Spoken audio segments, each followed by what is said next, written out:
Hey, ladies. Good evening to everybody. Hope you are doing well today. I am on a little later than usual. I had a very interesting day today. I was had a third job interview this morning. It was my third time talking with them. That went really well. We kind of talked salary negotiations. So we shall see how that goes. But I'm supposed to be they gave me like an unofficial offer. I want to see it in writing. So we'll see how that goes. Tonight's conversation is all about real estate, but you know how we do it here. First of all, like the video as you are coming in. Second, we do something that I call church announcements as we're waiting for people to get in. Um, got a couple of things to tell you, things to share with you again as people are coming in. Super excited to see everyone here. Fine Womanhood is saying super excited for this one and got her notification bell turned on. So I'm super excited about that. Everyone, don't forget again to give us a thumbs up as you are coming in. Let's do a little bit of church announcements. So, my first church announcement is just my funny way of saying, like, hey, here are some things that's either happening in the news or things that I'm thinking about, etc. Again, as we're waiting for people to come in. So the first thing is Mocha Mommy. Mocha Mommy almost had me crying this morning. I actually think I did shed a tear or two. She did something called Autopsy of Outrage Part 2. And I felt her with regards to this. It talked a lot about, and I'm not going to play it here because it's 45 minutes. It was very good though. It talked a lot about just some of the disappointments that we have with trying to help people, trying to help young people, trying to help men in the community, things like that. And if you haven't heard it, definitely listen to it. You know, I felt her with that, and I had gotten to a point where I have just decided for me, I'm going to help the people that want to be helped, and I am not trying to help anybody who doesn't want to be helped, male or female. So, yeah, Mocha Mommy, you made me cry, my dear. This morning on my way to work, I listen to like I put things in my save later and I listen to things, as I have time to listen to them. And I had that in my save later and I should have like listened to it in the evening when I had time to weep. So Abundance is saying best wishes, just accepted a new position. I'm not excited, but I want to keep my skills fresh. Well, I hope you get excited, Abundance. And if you're not excited about the position, maybe do something on the side as like a fun thing or something like that, just to have excitement in your life in some sort of way. So, hey, selfish love, how did taxes go? How did taxes go, selfish love? Hope they went well. Okay, so my next church announcement is a little bit more businessy here. Jobless claims unexpectedly dropped to 214,000. Economists unemployment applications to rise last week, but they did not. So, the number of Americans filing first time unemployment benefits unexpectedly dropped to a 3 week low last week, a sign the labor market remains extremely tight despite the Federal Reserve's efforts to cool it down. Y'all, the Federal Reserve wants not only a recession, but they want higher unemployment. So I'm warning everybody now, while the market is so good to get a job, if you're looking to switch over, definitely do it. Everybody, don't forget to hit the like button as you all are coming in as well. So it also says on here, figures released Thursday by the Labor Department show applications for the week ended October 15th. Ended October 15th, fell to 214,000 from the downwardly revised 226,000 recorded a week earlier. That is also below the 2019 pre-pandemic average of 218,000. So I don't know how many people are not in the labor market with regards to this, because y'all know they fudge the numbers and things like that. But this could be a good thing and just, a sign ahead that they're probably going to increase interest rates again and blah, blah, blah, all the stuff we've heard.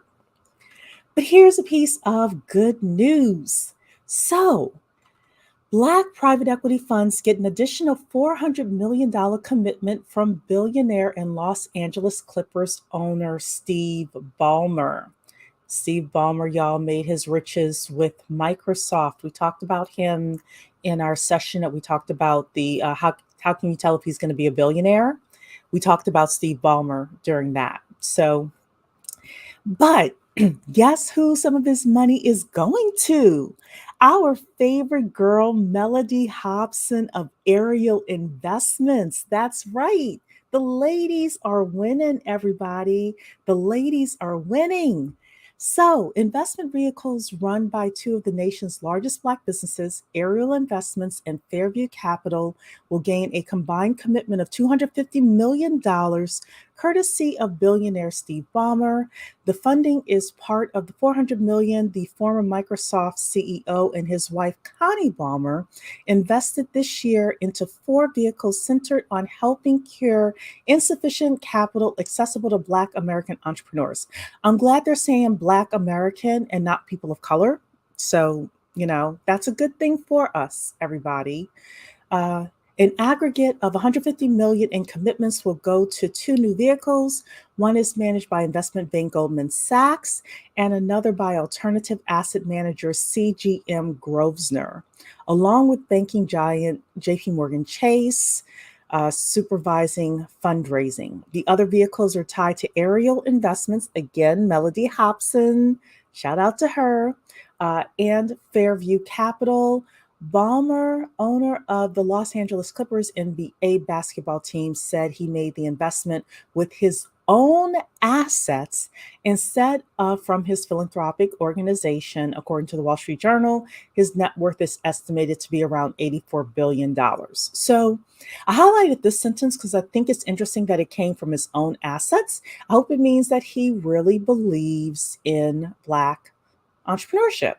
So, yeah. So Mocha Mommy, I talked about you at the beginning of the broadcast. You may have to rewind it back. I was telling everybody you made me cry this morning. So Selfish Love is saying, girl, I am done and I am off work the rest of the week. Oh, well, I hope you are having a wonderful glass of wine, get a good bubble bath, all of that stuff. Hey, dark and lovely. Um, And Black Widow Row is in the house. Hey, I'm going to watch the replay. Okay, yeah, please do. Mokamami, real estate investing has really changed. Seems like companies own property and not people. A lot of that is happening, Mokamami. A lot of that is happening, but that doesn't mean we're down and out. I have some things to say tonight that hopefully will get your juices kind of going and thinking. Yes, the distinction is wonderful. Wooden core real estate. Yes, this is my bread and butter. I'm so ready for this convo. Oh, glad you are here. And yes, company home ownership is terrible because they rent out to irresponsible tenants who don't care about the neighbors. Well, they tend to rent out to people who can pay, right? They tend to rent out to people who can pay. So, but you do want to have people who also care about the properties and care about the neighborhoods. And I do know that if you have too many tenants and not enough homeowners, that can mess up the balance as well. Can't wait to talk to you in the morning. Okay, Legacy. And good evening, Computer and Coin. Computer and Coin just did a wonderful broadcast with a woman named Brianna, and I have shared the content on our community wall. So definitely go and shout out Computer and Coin and listen to that interview. The other announcement, final church announcement I have before we get into real estate is you all know that the book club, y'all asked for this date, Sunday, November 6th, 5:15 p.m. Eastern Time. We're discussing Elena Cardone's Build an Empire. Amazon doesn't have her book in stock, so either you have to get Audible or you have to order it, and then it takes about a week to arrive. So just trying to do the announcement because the deal is for me doing this on Sunday, people have to agree to come up on the panel and talk about some facet of the book. That's the deal. That's the deal. So, okay. So let's get into this real estate thing. Let's get into it, ladies. Again, don't forget to like the video as you are coming in. So let's start off with a piece of information from Anthony Pompliano. Anthony Pompliano is big in the business space, and he has a short here called The Best Path to Making $1 Million. Let's hear what he has to say. Sometimes the simplest thing is the most effective. A recent study revealed a shocking statistic about the world's wealthiest people. How exactly did they make all their money? It wasn't gambling, it wasn't day trading, it wasn't even building businesses. In fact, the way that these people got rich took a really, really long time and tons of discipline. 90% of the world's wealthiest people made their money in real estate. Some people did it by investing in real estate, and others simply by buying their personal home. Over long periods of time, real estate prices go up, and millionaires and billionaires keep getting richer. Sometimes the simplest thing is the most effective. Okay, ladies. So, yeah, look, real estate is the place to be. Ericka Williams on YouTube always says that all roads lead back to real estate. She is correct about that, but I have some caveats. I am a person who does not have a course to sell you at all. So I'm going to talk about the good sides of it, the bad sides of it, things that I have seen people do. I've been a landlord. My mother has been threatened physically with a knife for trying to go and get rent. Um, I'm not going to show you the story of the landlord in Chicago that tried to go get rent and ended up being dismembered, but there's a lot happening in the world today. And what I don't want to do, because a lot of people will try to sell you courses and make everything sound like it's all, rosy and things like that.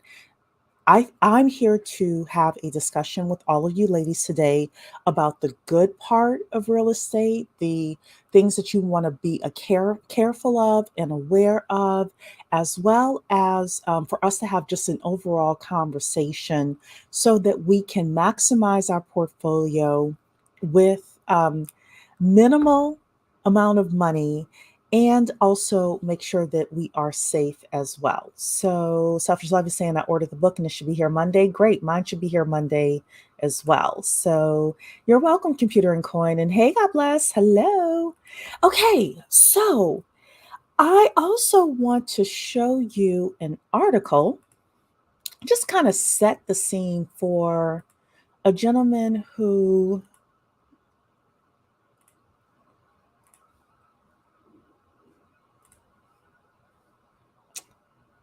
that is not what I'm looking for. Hold on, ladies. Where is my article? Give me a sec. Here we go. That's what I was looking for. Okay, so this is an article that I read about a 55-year-old who never made more than $52,000 a year. And I chose this because he had a modest income, but he's built a portfolio of 25 units of of real estate in 4 years and is now financially independent. So we're going to read a little bit of this article so that you are able to see some of the pathway that he took. So he's a former cop. He was also in the military as well. He was in the Navy, and he is married. He is married. He has children, but they are adult children. So again, his salary here, his starting salary as a police officer was $23,000, he said. And when he retired in 2018, his annual income was 52 grand. He never made a lot of money. So I chose this for people who are concerned about, hey, I don't have a lot of money, but how can I get involved with real estate? Okay, so he says here, still thanks to real estate investing, he managed to retire early. He left his law enforcement job in 2018 at the age of 50. Today, the 55-year-old investor considers himself lean, financially independent. That's one of the first things that I wanted to show you is he is lean, financially independent. He's not running around, dressing in Gucci and sitting on a Lamborghini and flexing on the gram, telling you if you buy my course for $9.95, you could be like me too, right? This is a very modest guy here. You could tell by his picture. Modest guy, right? Okay, let's see what else he says here. Mark and his wife currently reside in Florida. He spends time managing his investments, including a 25-unit real estate portfolio. Here's how Mark built a 25-unit real estate portfolio in just 4 years on a salary that never exceeded 52,000. Okay, so he says here in 2016 on a family vacation in Savannah, Georgia, it prompted Mark to look into real estate investing. And he says in quotes, "We stayed in an Airbnb and I really liked the layout of the house. I met the owner and told her I'd love to own an Airbnb like this myself. She asked if I wanted to buy it. She gave me a breakdown of what she was selling it for and told me what her rental income was. Knowing very little about real estate investing at that point, Mark told her he would think about it. When he got home, he posted in a real estate forum on the Motley Fool website, explaining what he was considering investing in his first property out of state, which was 800 miles away. That's one of the first things that I want to point out to you is he was looking at a property 800 miles away. Okay. The general consensus within the forum was that he should buy closer to home. He agreed, called up a real estate agent he knew in the area, and told her he wanted to invest. They started looking at properties in Virginia in late 2016. Now, ladies, pay attention to this next paragraph. He leaned on his realtor, who was an experienced investor with 80 rental properties herself. I'm going to read this again because this is very important. He leaned on a realtor who was an experienced investor with 80 rental units herself. The article does not say he leaned on a realtor who just got her real estate license last week because that was his cousin and he felt he needed to patronize her, right? If you are going to talk to anybody in real estate, find somebody who actually has experience with 80 rental units. She probably has seen the good, the bad. She's had to kick tenants out. She, was in Virginia along with him so she could tell him about the law, things like that. So one of the big things we have to do is as we're getting into the real estate game and figuring this whole thing out is to lean on people who have documented proof that they know what they're talking about. Okay, let's continue reading. After looking at a dozen properties, he made an offer on his favorite one, a $100,000 single family home in Shenandoah Valley, Virginia. I can tell you Shenandoah Valley is kind of rural, right? So it's not northern. Uh, Yeah, it's not Northern Virginia. I won't say that at all. It's not Northern Virginia. So it's not where the expensive properties are around the government. So he went farther out. He went and found something that he could afford, but there are plenty of people that live in that area. Uh, it says here, it was empty, and my realtor told me I could rent it for between $800 and $900. He closed on a property in January 2017. He didn't necessarily have a huge cash nest egg at the time, about 25 grand. Okay. So he wasn't like, you know, dripping in money at the time. Instead of using up all of his cash to cover the 20% down payment and closing costs, he got a home equity line of credit. Now, I have some feelings with regards to that. I personally, we have, my mother and I have talked about, if we would ever get a HELOC on our property. My answer is no, but that is what he decided to do. And everybody has their own path too, but I understand why he didn't want to use all of his cash as well. So, that was how he leveraged the property he currently owns in order to get into this $100,000 property, of which he needed a 20% down payment for closing costs. And mods, I see some girls 18 in here. I don't know what this is, but y'all can get rid of people. Oh, I'm sorry. The messages were thank you, computer and coin. Thank you. Um, okay, so let's continue reading here. Um, so this was about the tenant. This is about the tenant. She paid me cash for the first month, which looking back was a red flag. I ended up only getting rent from her for 2 months. Ultimately, Mark had to evict the tenant. Now, what Mark didn't say in here, because I read the article, was that he went back to his realtor to help him find the tenant. Because the realtor had the 80 properties, right? If the realtor was involved in the process of helping them find a tenant, who knows if this would have happened. But Mark, Mark immediately ran into problems building his real estate empire. And a lot of you are going to have that if you start off as a landlord. The major costs, so he had to evict the person. The major cost for him became the mortgage on the property, which he had to pay out of pocket until he either sold the property or found a new tenant. I was so tempted to give up on real estate and sell the house at that point because it was stressful.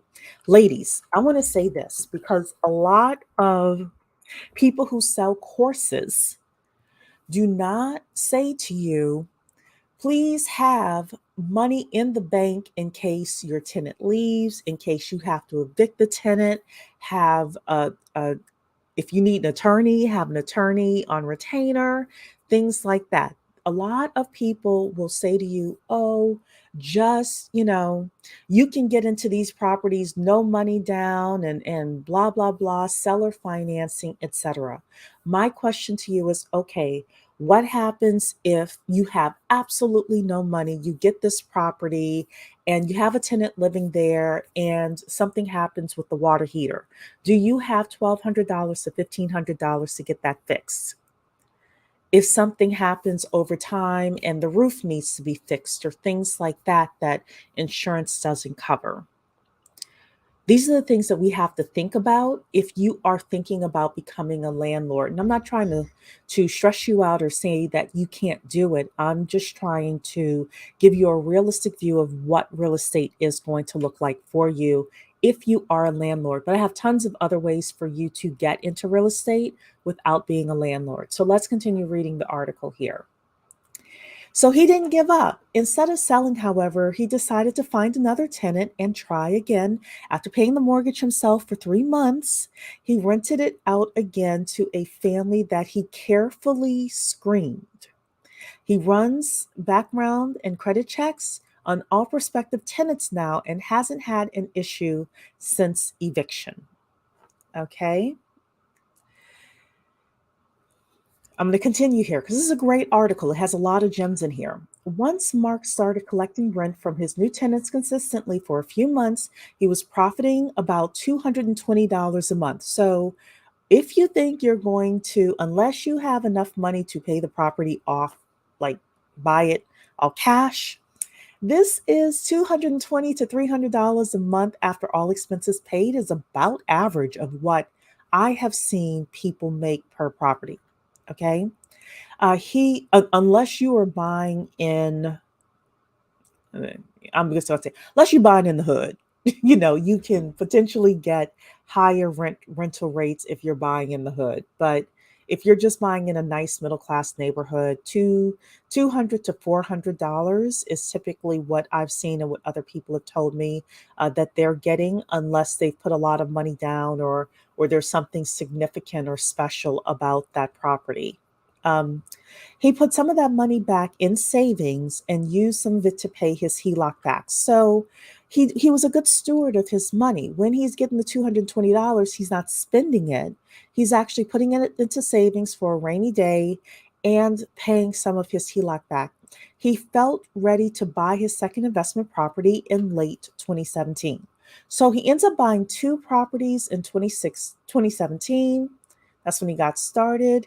He put down 20% or about $20,000.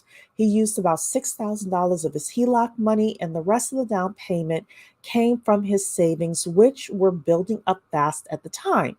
So, one of the things I saw here was he and his wife got very focused on saving as much money as possible during this time. They got super focused, right? Okay, Mark acquired, so he acquired two properties in 2017. He acquired one property in 2018, which was a single family home in Birmingham. So I think his first two homes were in Virginia. His third home, bought in 2018, was in Birmingham. He bought six properties in 2019, okay, all out of state. And he bought some in Gary, Indiana. So he owned 11 properties in 2019. And then in 2020, he bought 14 properties, nine of which were purchased with seller financing from a real estate investor in Indiana. What probably happened in 2020 is he lucked up on a real estate investor who had a portfolio of properties and was just like, I just need to get rid of all of them. Okay. The reason I wanted to point these dates out to everybody is because it's going to start off slow. You're going to start with one property. You may only buy one property the first year. You may only buy one property the second year. But then year 3, 4, 5, 6, 7, you'll start buying multiple properties unless you have money and a lot of time to focus on this. So, a couple other things. He used a couple of different strategies to get upfront cash to scale up so quickly. He transferred money into his from his Roth IRA into a self-directed IRA, which you can use to purchase real estate. A lot of Black people don't know about self-directed IRAs, but they are really good vehicles for people who want to use their IRA money in order to buy real estate. There's some good tax benefits from that. The only thing is, if you buy the property in your IRA, then the profit from the property, that $200 to $400, goes in your IRA as well. But for some of you, if you're not looking to live off of it now, then that could be a good option for you, especially if you have a few $100,000 sitting in an IRA. You can use it through a self directed IRA to start buying properties. So, um, he also did a cashback mortgage refinance on his triplex and his very first rental property, which he said got him back $65,000. And he sold the second investment property he bought back in 2017 and profited about $60,000. So he ended up selling one of his properties. So this is the final part of this article. Mark and his wife had been thinking about moving to Florida since 2019. By 2021, they were positioned financially where they could do it. Neither of them have been working since. They live off of their rental income plus two other alternative investments Mark invested in an oil drilling company and mineral rights. Plus, he has a pension from the police department. So, Mark has multiple streams of income. Mark probably got into the oil drilling opportunity and the mineral rights opportunity because he was doing all of this investing. And people probably said, well, Mark is a mover and a shaker. Therefore, I want to, I want to tell him about this oil and drilling company. And a lot of times that happens, ladies, where you're doing one thing and next thing you know, other things come to you. So, Selfish Love is saying, I'm a tax accountant that works with a lot of real estate clients. Plenty of them use a HELOC. Okay. Uh, Wooden Core is saying, it's a great decision, but the perils are real. I have property managers and it's still tough sometimes. It's a long-term commitment. Yep, it certainly is. Wooden Core is also saying 200 to 400 is a normal income per month, ladies. So, yeah, so if you're thinking about, hey, I need to replace my $10,000 a month income, it's going to be a process of building up the portfolio. Self-directed IRAs have higher fees. So, yes, they do. However, you have more control over your money. So, I was just going to mention cash out refi. Yeah. Uh, and let's see here. You also need a reliable team of realtors, contractors, inspectors, plumbers, drywallers. I was going to get to that. Yep. It takes a while to build your contacts, but it's worth it when things have settled. Another thing about finding reliable contractors is a lot of people don't like to share their contracts, their contractors, because especially if you're dealing with somebody who does a lot of renovations and things like that, who has a real estate portfolio, uh, they are very possessive of their contractors. So, Airbnb short term rental is an amazing way to get into real estate as well. Yep, it is. Cherie, I can also get on and talk about tax benefits on real estate. Okay, yeah, give me a few minutes and then I'll drop the StreamYard link for anybody who wants to come up. Okay, so I'm going to talk with everybody about just a few ways that you are able to. Hold on, everybody. I did not pull up the right thing. Oh, yeah, I did, actually. Okay. I'm going to show you a list of ways that you can get into real estate that's not necessarily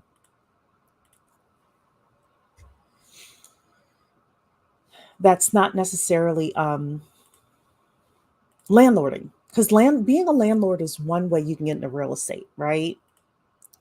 First thing I want to talk about is just a little bit of income versus assets, right? Like what is your plan with your real estate?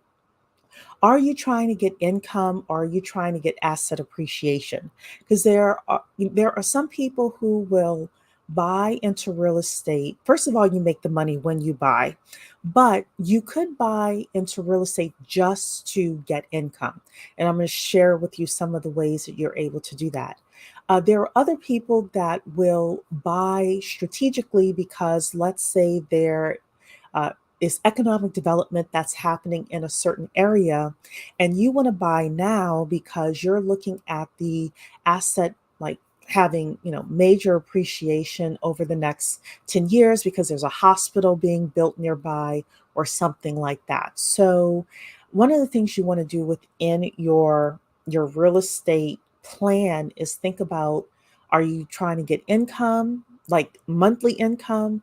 Are you trying to buy this for like asset building? Are you trying to do a little bit of both? Thinking about that. So there are different ways you can make money in real estate. We already talked about being a landlord. You could partner with others to buy property as well if you can't do it all alone. You can do some house hacking. So my neighbor, when I lived in Virginia, my neighbor did house hacking. So he owned the house. He rented out, it was like a 4-bedroom house. So he rented out the other 3 rooms, and people paid him, to rent the rooms. And that was his house hacking. That was how he was paying off his house, right? Another house hacking that I know about is a woman that I know very well. When her son graduated from college, she bought a 4-bedroom house for him, and he had 3 of his frat brothers live with him. They each had a room. And, when he got married, like 4 or 5 years later, they turned that house into a rental income. And he went with his new bride and bought a new house. So, house hacking is super huge. Student housing is another big one. I know a gentleman that does very well with student housing with regards to, now there's one of the things you have to be careful of with student housing is that there is lower enrollment in certain colleges. So you want to make sure that if you're doing student housing, you're picking a college, preferably with a really good grad school program that a lot of people want to go to, or a really good like doctoral program or something like that. So you want to be cautious and careful about student housing. Definitely, if you can, rent to graduate students versus undergrad students, because Undergrad students are partying and things like that. If you're going to rent to undergrad students, then rent to the parents and make the parents guarantee. Oh, let me take this down so y'all can see. Next is undeveloped land. So you can buy raw land. You can buy undeveloped land and put tiny houses on it. You can lease to farmers. You can do truck parking. That's a really big one. You can store RVs and boats on it. You can put solar energy panels on it and then sell the energy on the grid. You can rent advertising space on your land. You can get make sure you get your environmental studies done if you're going to have people living on it. Also, make sure that if you're going to put in if it's totally undeveloped land, that that you do the inspections to make sure that people can get water and things like that. So just check it before you actually purchase it. You also need to be able with undeveloped land to pay your taxes if no one rents it, because a lot of times we will buy things and we don't have a plan to pay the taxes if nobody is able to rent the land right away. So I don't want you to buy this land and then waste your money, because you don't have the tax bill money. Mobile homes, you can do that as well. You can do short-term rentals, real estate syndications. Um, real estate syndications is like if you have a whole bunch of people that want to buy an apartment building or something like that, that's bigger money. If you're an accredited investor and you have 25, 50,000, $100,000, you can do that. Hard money lending, you can be a hard money lender and actually loan money to people for 12 to 18%. REITs stands for Real Estate Investment Trust. That's if you have a lower threshold that you buy those through the stock market, and REITs give you a dividend.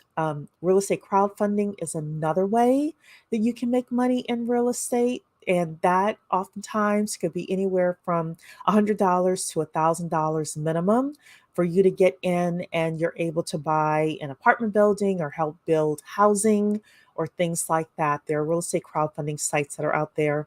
There's note investing you can do. Tax liens is something I want to start doing once I get my income up again. And commercial properties you can get into as well. Storage facilities are really big right now.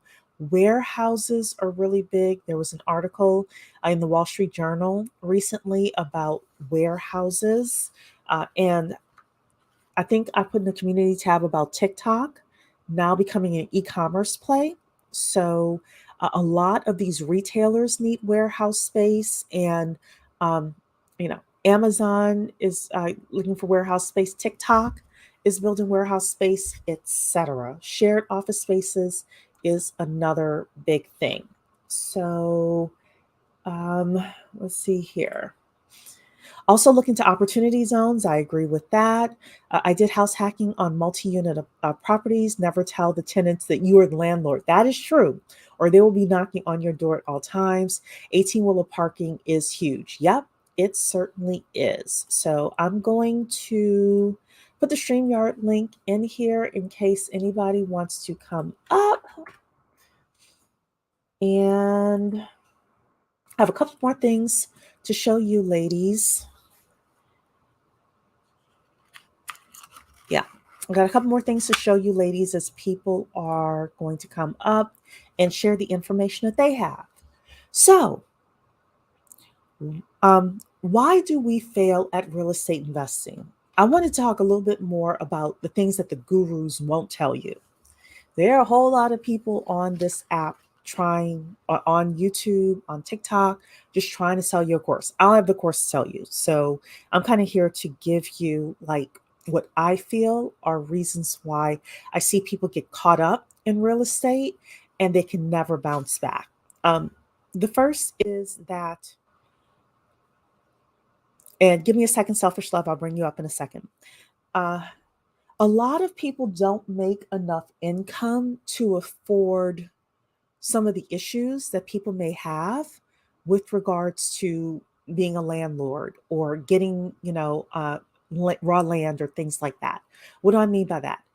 If the tax bill comes due, can you pay the tax bill? If your tenant doesn't pay rent for X number of months. Do you have the money to hire a lawyer to kick them out? Do you have the time to kick them out? Can you cover the mortgage? Things like that. Um, a lot of people are inconsistent with the amount of time and effort that it's going to take in order for you to be successful. You're inconsistent with actually looking for the properties that you want to add into your real estate portfolio. And no team.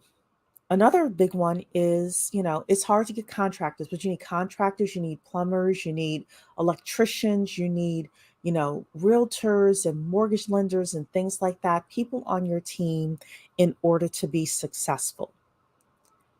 But the truth is that all roads do lead to real estate at the end of the day, and you'll see a lot of people online. You'll see a lot of people online that make YouTube money and move it into real estate. That's a really big thing that we are seeing now. So I've got selfish love in the oh,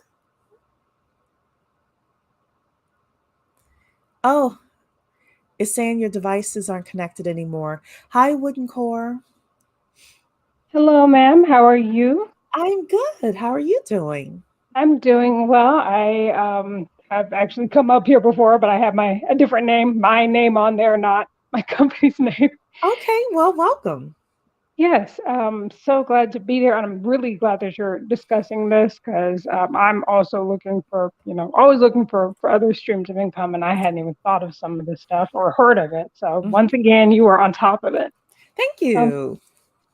A couple of things I wanted to mention really fast is first of all, as Black women, we actually are the banks are willing to give us mortgage loans at pretty decent rates. Usually, I've gotten mortgage loans while I was having other mortgage loans at great rates, especially during the stuff in the last couple of years.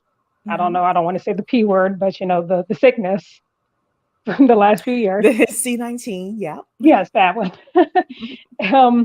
So consider that. But also, I mentioned that I had done house hacking on multi-unit properties. And I wanted to come up here just to say that when you're doing house hacking,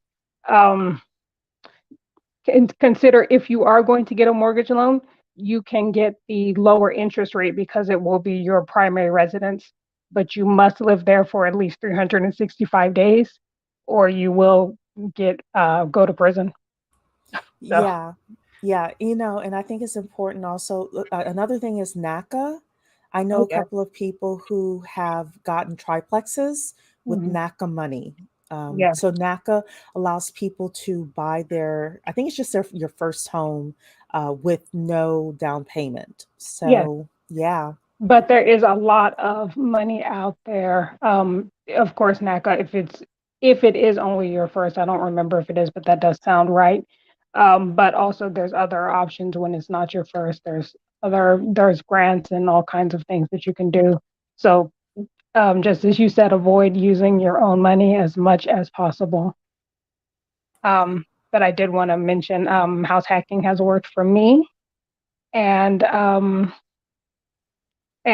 yes, if you are going to do it, then get that lower interest rate by having it be your primary residence, and you don't have to live there the entire time you own it. Just the first 365 days. I know people who moved out on day 366. But yeah, and that's a really good thing to know, that you're able to basically get a house with no down payment. It does take about 9 months. Everybody that I've heard that has gone through the NICA program successfully says it takes about 9 months by the time you get your counselor, you take the classes, you find the property, you close, things like that. So it's not a start it today and move in tomorrow. Yeah. But everybody that I've spoken with that's done NACA has basically said that they love the program, and it really does give you an ability as an individual owner to have a piece of the American dream, which I love about that.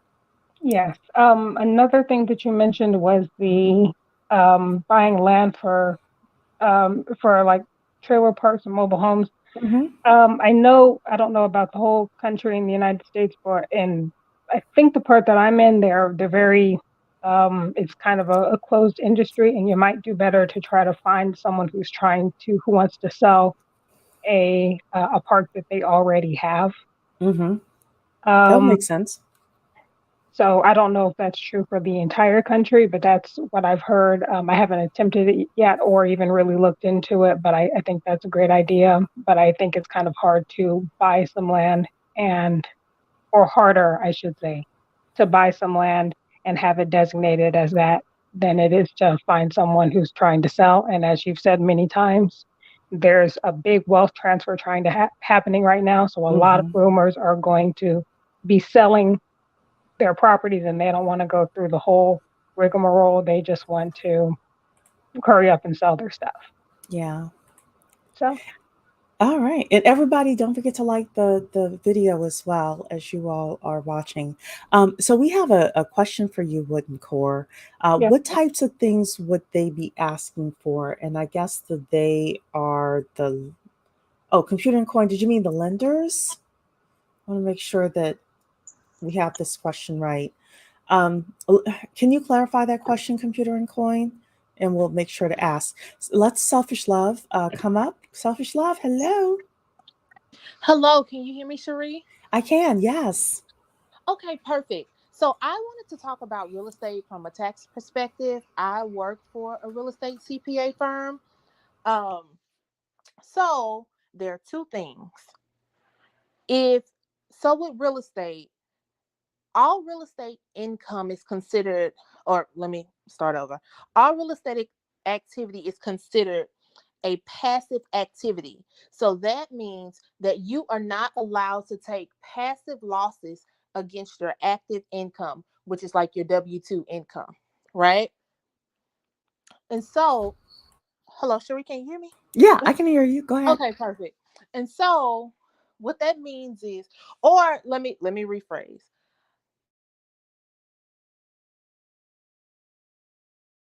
Oh, you went out now. Selfish Love? Darn, she Would was dropping yeah. gems. Yeah. Hope she comes Sherry, can back. you hear me? Yeah, now I can hear you. Go ahead. Okay. And so I don't know what part I left off at, but basically all rental income or rental losses are considered passive, and you will not be allowed up to a certain amount, and this is just general speaking, against your active income. And those losses, you don't lose them, they keep rolling forward until you unlock income, passive income to net against your real estate.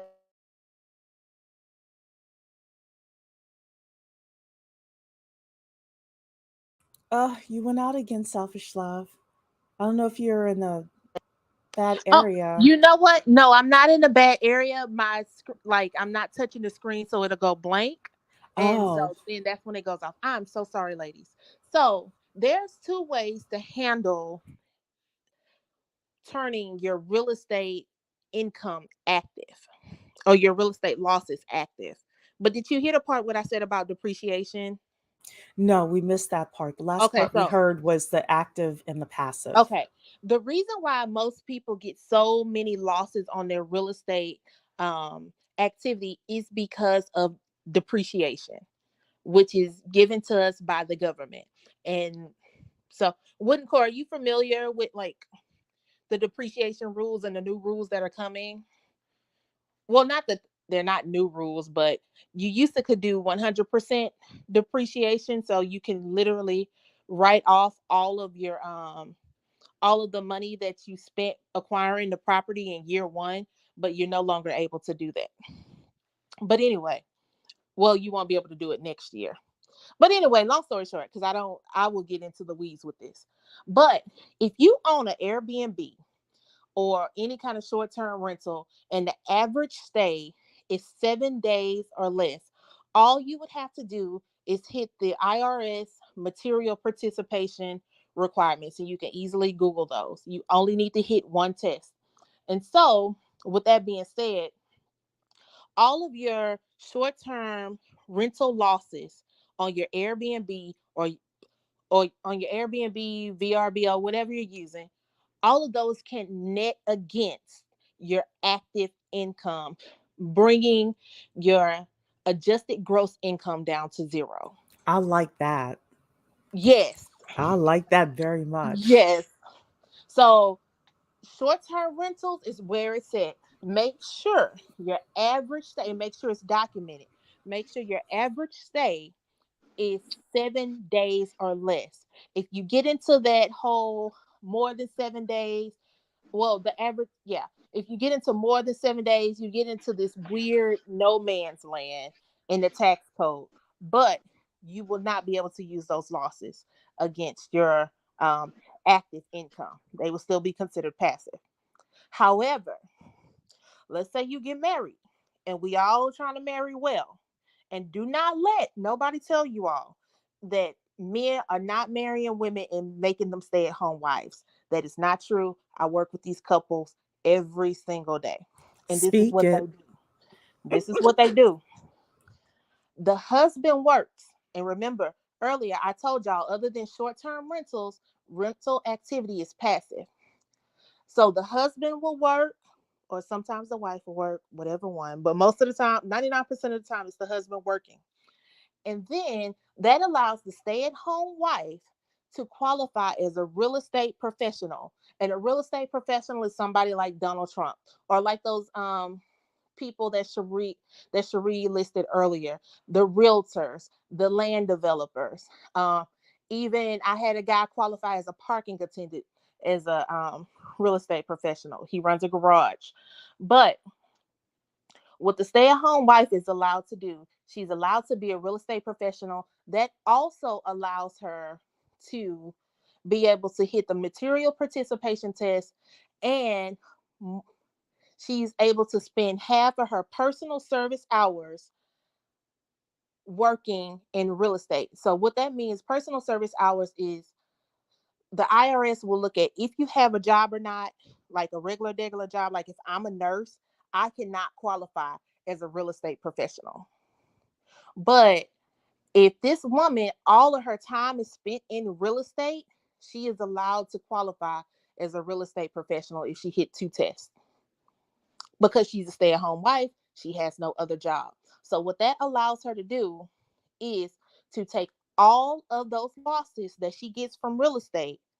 So these people are technically making money. They're getting cash in hand, but for tax purposes, they're getting losses due to depreciation that the IRS gives us.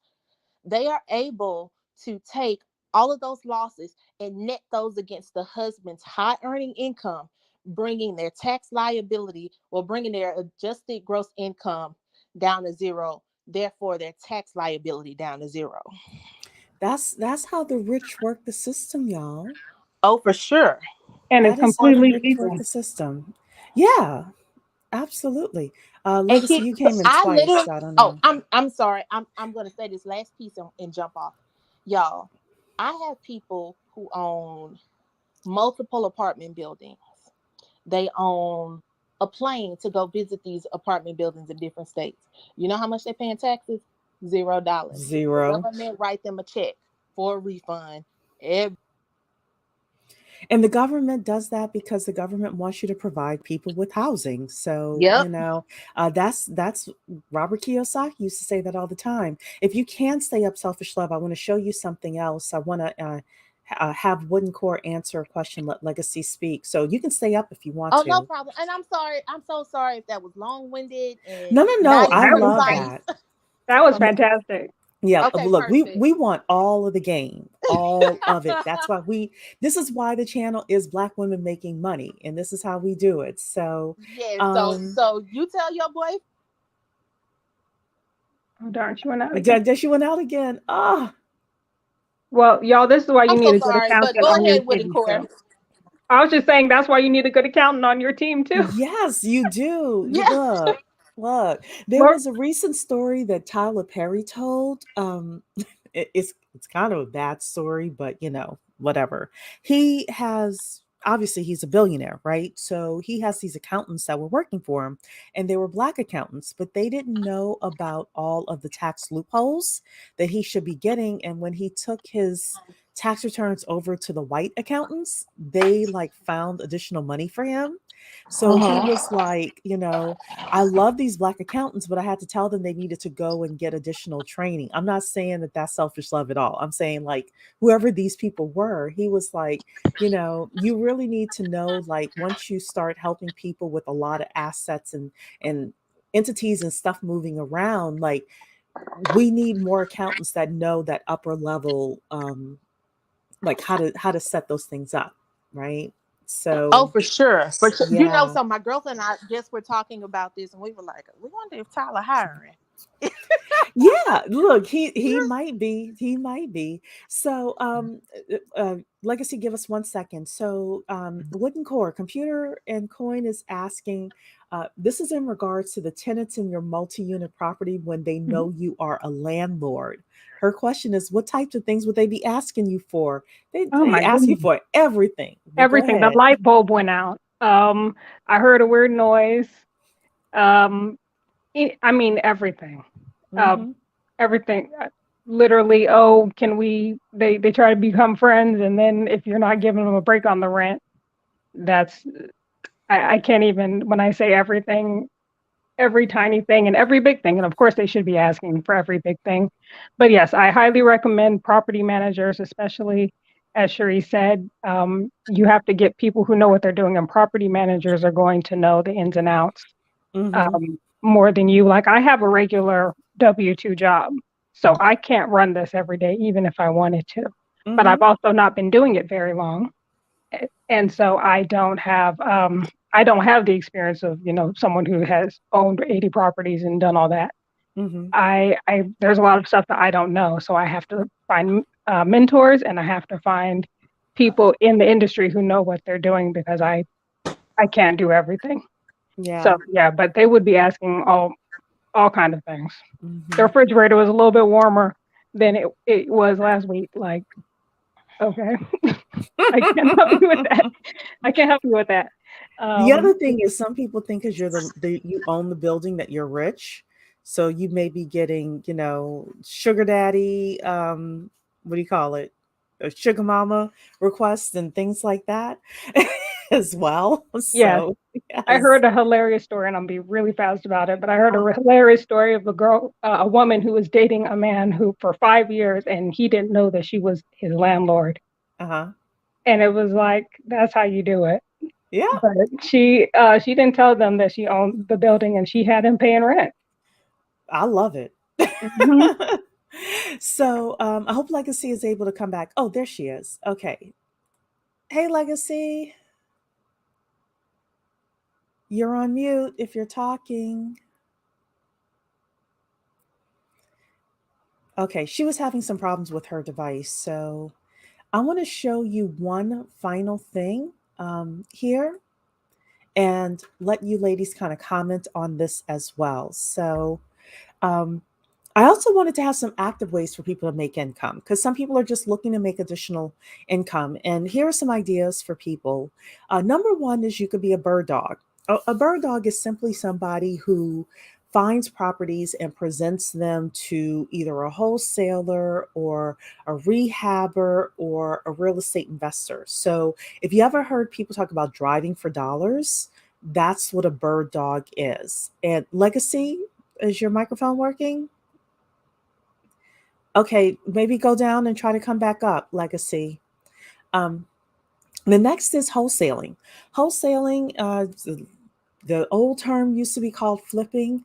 Check your state laws, because in some states now it's illegal to do wholesaling, but that is basically when you are able to get a contract for a property and you basically flip it to a real estate investor who has the money to close on the deal. I've made money through wholesaling. I made good money. I just wasn't passionate about it, but there are people who do very well with wholesaling.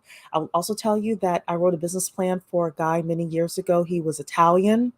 He looked like somebody that could be in The Sopranos, literally. But I will tell you, he when I did his business plan, he said we go after Black people who live in Black neighborhoods because they always want to sell their property and they'll always sell their property below value. So I'm telling you, do not sell Big Mama's property. Don't sell. If you get any kind of property, hold on to it because these people target you. They target you. Number three, rehabbing is fix and flip. So you are able to, I'm going to say, know what you're doing with this, especially because construction people are hard to find. The materials costs are going up. But if that's your game, you could do fix and flip. Realtor, you can be a realtor and make money. You can be a mortgage broker and make money. You can be an appraiser, home inspector. You can own a construction company and do what Ericka Williams called middleman to millions, which is basically you find some painters, who are looking for jobs, and you're the connect. You're the person that gets them the painting jobs, and you get a referral fee anytime that they book a job. You can be a property manager. And you could also, this is the idea that I have, you could also work for a wholesaler as well. What do I mean by that? There was a guy that I knew who had TV ads back in the mid 2000s, and they would get hundreds of calls a month for people who would want to wholesale their properties. And he's like, Cherie, I need somebody to work the phones, right? And he wasn't trying to hire me specifically, but he asked me if I knew anybody.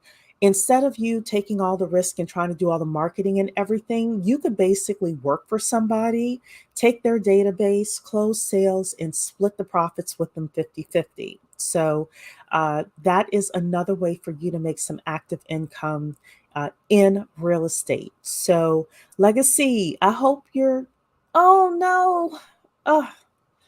Um, God bless is saying also, if you have real estate, you can use your home to lease out for group homes. Oh, that's a good idea. Yes, absolutely. Selfish Love, Wooden Core, what do you think about this list here for active income in the real estate game? I really like it. I'm actually looking into bird dogging. I hope to sign a contract later this week. Not me doing it, but actually someone finding it for me, and she's just charging me the same that she would charge anyone, like the same amount she would pay a realtor to find you a house, and then once I fix and flip, she's going to charge me the same amount that I would pay a realtor um to sell a house. But she's making money because she knows I'm going to come back to her possibly dozens of times. She has a built-in client for years now, and yeah, one last thing I wanted to say, and you've brought this up in the past in other videos, is, and I'm not sure if this is applicable for all kinds of real estate and everything that you're talking about here, but when you buy, put your properties in a trust so that you can't be sued if something happens, or you can be sued, but the properties can't be taken from you. Yeah, you have some layers of protection. Yeah, Exactly. absolutely. So Absolutely. I know that works for houses, but that might also work for everything that you've discussed here. So I wanted Yeah. to mention that. Yeah. I know our homes are in our trust. So yeah, definitely talk with an attorney about that. Uh, Also, it helps with regards to if you are trying to leave generational legacy and that property is income producing. I know a woman who her family built up real estate and things like that, and now she gets a check every month from what her grandparents built. You know, uh, as part of the family trust. So Selfish Love, what do you think about the list we have here? Do you have anything to Oh, add? let me. Yes, can you hear me? Yep. Okay, perfect. I wanted to add on what you said about the trust. Yes, so any ladies, put all your stuff in the trust. Any event that this dude tried to divorce you and try to get half of your money, then you will be protected because the trust owns everything. So then I wanted to add, I seen not a friend, but an acquaintance of mine, and I'm actually going to reach out to her. She had been getting properties that were on the market for rent. She would rent the properties, have a conversation with the owner, say, hey, can I use this as an Airbnb? Then she would turn around, furnish the property that she's renting, and list it on Airbnb. And of course, it needs to be in a good Yes, like neighborhood and all. Airbnb arbitrage is what it's called. Right. Yeah, Mhm. Airbnb arbitrage. So I know one person who's successful in that. Really successful in it. But it also, it has risk as well as everything else. Let's see. Oh, as far as the list, one thing I also wanted to point out is all of these selling Sunset, selling Tampa. If I have not learned anything else, it is to be the brokerage. Be the brokerage firm. If you can That's start your true. own and you have that kind of hustle to get out there and make it shake, be the brokerage firm. They're making money hand over fist. Not everybody needs to be the realtor. I know a gazillion realtors who only sell about 2, 3 houses maybe a year. But the brokerage, you need the brokerage for every transaction. Yep, that is true. Work your way up, ladies, so real estate could be your thing. I'll tell you another client that I have. This is one of my favorite stories. This woman named Maura. She has a job here in the Metro DC area, where, of course, our incomes are pretty high here because she works for the Mhm. government. And she grew up in Alabama. She did her stint in the Marine Corps, ended up in DC working in the Pentagon. So this was her whole thing. So one of her childhood friends was in construction in Birmingham, Alabama. This is what she did, y'all. Like, take Mhm. notes because this was a good program. Okay, so she got a line of credit for $400,000 from her local bank. That's why she had me write her business plan for her to be able to get that. Her plan was she would buy 1 to 2 properties a month. She would, and she used the line of credit in order to do that.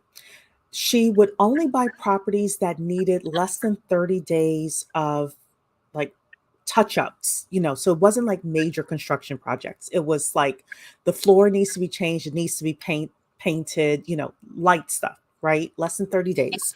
She Mhm. had a waiting list um, of individuals who would be able to rent the property. So she knew how to do the property management as well. And then we prepared the sheet of paper that she would give to all of her contacts at the Pentagon who was trying to get into property, like buy property with the tenant already in there. Oh, wow. So she would basically set it up where on the sheet of paper she would say, it's 123 Main Street. This is how much the tenant is paying. The tenant has been in their job for 6 years. They're super stable, blah, blah, blah. Um, and she would flip the properties to her Pentagon co-workers, etc. And this is her deal, everybody. Pay attention closely to this. She would flip 2 and keep 1. Flip 2 and keep 1. Flip 2 and keep 1. When I talked to her last year, $2 million portfolio she has. Wow. That's all she did. Wow. Legacy, I want to see, can you get in? Can you hear me? Yes. Oh my Yes. goodness. Oh my gosh. Oh my gosh. I was I'm so like, I glad hope I she didn't. keeps trying.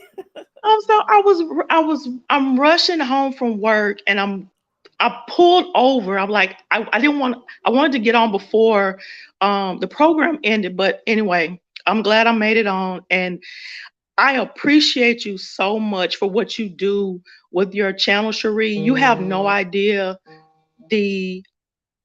I'm just speaking for me, how much you've helped me I literally discovered you a couple weeks ago, and your broadcasts, every one of them have been top tier, amazing. And literally, if I had to choose, like literally one of the, if I only had to pick 2 YouTube channels to watch, period, you would be one of them. Oh, thank you. I don't take Seconded. that lightly. Yes. Oh my gosh, thank you. No, seriously. But the reason that thank you for letting me on.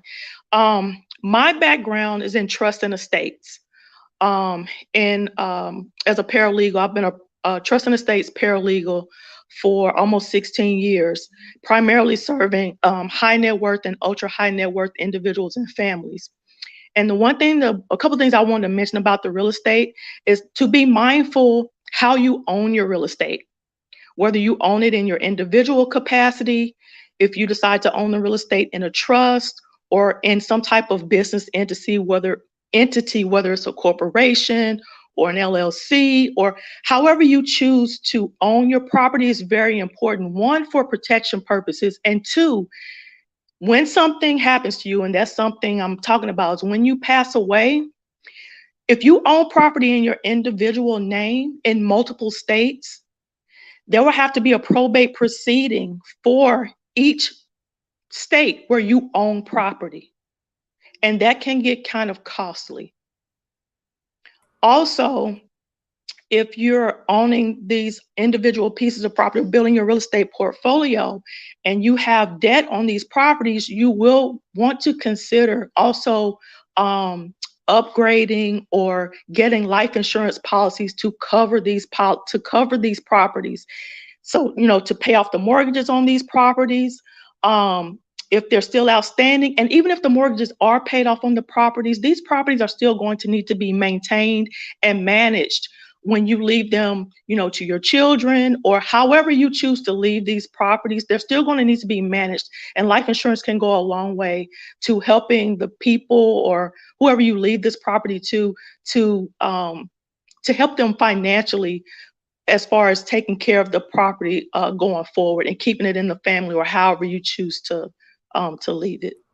I love the fact that you're talking about this, and I want to ask you some questions based on some of Mhm, the things that I know and have heard and have seen other people do. So I mhm, have seen families set up their properties in trust, and mhm, basically there will be rules within the trust that will say, number one, if my kids or grandkids who are beneficiaries within this trust marry a knucklehead, the knucklehead can't divorce them and run off with half the child's, money. So mhm, that's number one. mhm, Number two is they'll have things in there, even saying like properties can't be sold unless this, that, and the third. There will be different types of rules and regulations with regards to voting on if a property can be sold and things like that. And you can even have the income come into, again, the trust, and then all the beneficiaries get dividend checks. Could be on a monthly basis, could be on a quarterly basis, etc. So, since you are in that line of work, I think it's important for us to kind of strategize about some of the things that we could put in, so that, let's say we pass and our child is 21 and maybe they don't have the financial maturity at that point, that we can make sure that we're protecting them for as long as possible.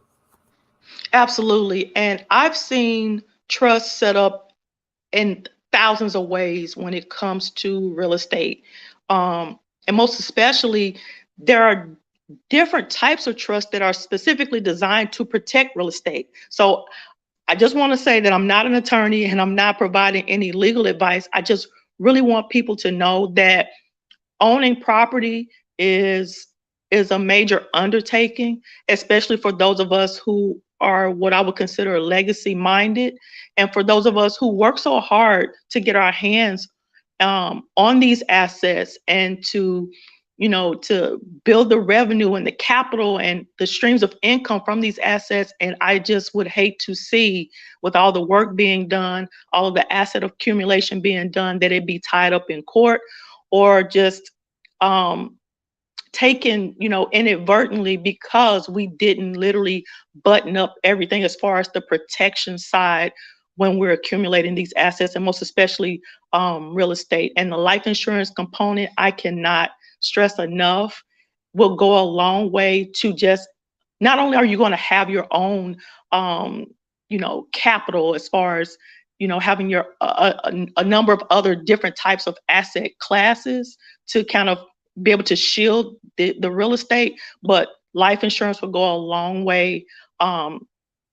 And you can even have the life insurance, the trust be the beneficiary of the life insurance to take care of the property. Yeah, I've heard that as well. I've heard that Absolutely. people will do that. They'll have either the family bank, be Yes, the yes, beneficiary, or they'll have the trust be the beneficiary.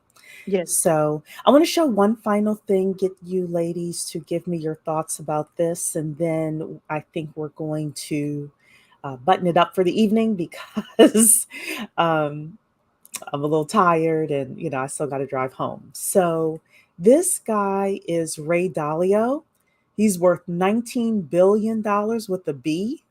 So I think he knows a little something about money. Let's hear what he has to say and then um, call in my panel to respond. Do this simple thing. The simple thing is to find 15 or 20 good, uncorrelated return streams.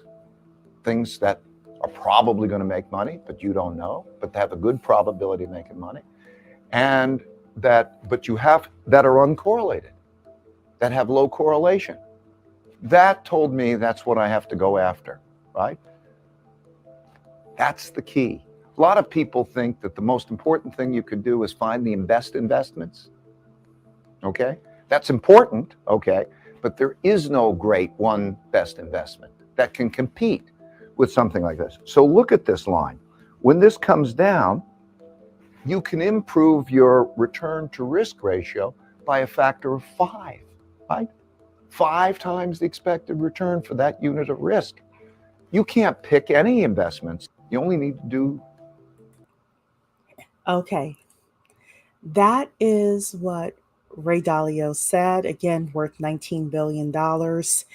What my point with that is, as you're thinking about getting into real estate, don't just think about real estate. Have other types of investments. Have various. Okay, don't just think about being a landlord, I guess is what I should say. Have other types of real estate investments, and then have other types of investments as well, whether it's stock, whether it is buying other businesses, things like that. But I wanted to end with Ray Dalio and what he's saying, because our whole goal is to build a portfolio of a lot of different things so that if we have 20 things and 2 of them fall off, we still have 18 streams of income. And that way we don't miss a beat. So Wooden Core, do you want to respond to that? Yes, absolutely. Diversify within your diversification. So don't just invest, have stocks and bonds and money market and et cetera, and if you're going to do real estate, then do multiple types and also go into the next thing and the next thing. I never heard 20 before, but if he's worth 19 billion, I believe it. 20 streams of income, that will be amazing. Yeah, and I mean they're all, different varying types of passive, or semi-active. Nothing is truly passive. So Yeah. And legacy. you said, Go ahead. I'm sorry, Wooden Core. oh no, I was just going to say, and you posted something on your community tab about Amazon owning like Ring cameras and Whole Foods and all kinds of stuff. That's Yeah. diversification. That's what it is. Yeah. Yeah. So, but thank you so much for having me up here, Ms. Cherie. And you You're ladies, as always, welcome. are wonderful. And I'm going to have to listen again because I need to take better notes. Yes, thank you so much, Cherie. I really appreciate you. You are welcome. You're welcome. Anything about the Ray Dalio video that we saw? I guess my response to what he's suggesting is that a lot of this, I'll speak for me. A lot of this can seem overwhelming, but if we could just take our time and just kind of move through things, one asset class at a time, and kind of build our portfolios in flow. I guess that's kind of what came to me when I was listening to him. but obviously we're wanting to shield ourselves and diversify as much as we can across the different asset classes and, you know, varying markets, I guess I should say, but just to take our time and to not be in a rush with what we're wanting to build, and to just move and flow. I guess that's kind of what came to me as I was listening to. Yeah, I agree with that. I think that, you know, it's great to kind of start today, even if it's just with education. You all know that I always talk about getting your income up as well. If that's what you need to invest in, if that's the first investment you need to make, it's that. You know, if you're ready to move to real estate investing, then starting off with one thing. And that's why I gave you so many options and price points as well. If there are other things that you want to invest in, we're going to have a lot of conversations about a lot of different asset classes you can get into. And then ultimately investing in things like, you know, Legacy said, life insurance. You know, my husband died at 41.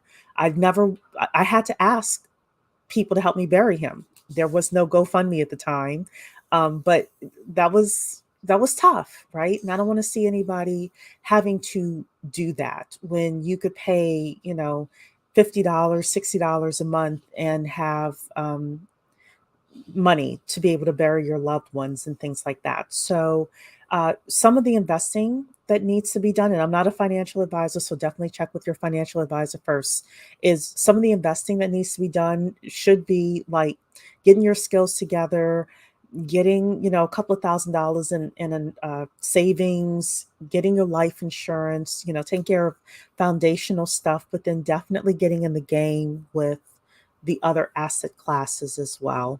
So, and I will be here to to encourage you ladies along. So that is it for me. Thank you so much, everyone. Thank you, Wooden. Thank you, Legacy. Thank you, Selfish Love.